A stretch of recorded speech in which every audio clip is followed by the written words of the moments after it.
Morning. আমি 2টা বই কিনেছি কালকে মিশো থেকে। অনেকদিন ধরে উইশ লিস্টে রেখে দিয়েছিলাম আমি, কিন্তু কালকে ফাইনালি আমি হাতে পেয়েছি। আজ থেকে পড়া স্টার্ট করব আর রিভিউ দেবো এই বই দুটো কেমন। তোমরা নিশ্চয়ই জানো সবাই এই বই দুটো সম্পর্কে। সো আমি রিভিউ দেবো আমার মতো করে।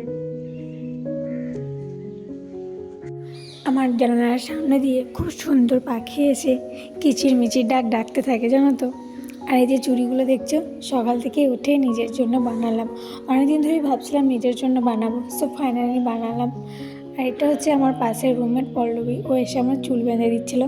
তারপর আমরা পাশের কলেজে গেছিলাম ভিজিট করতে, হাট মেলা। ওখান দিয়ে অনেক সুন্দর সুন্দর জিনিস বিক্রি হয়, তোমরা চাইলে ভিজিট করবে, কিনবে। আর এই যে ওয়াল পেন্টিংগুলো দেখছো, মারাত্মক লেভেলের সুন্দর, মানে আলাদা একটা ভাইব দেয়। তারপর ঘোরা টোরার পর আমরা মোমো খেয়ে চলে এসেছি আমাদের হোস্টেল। So tata.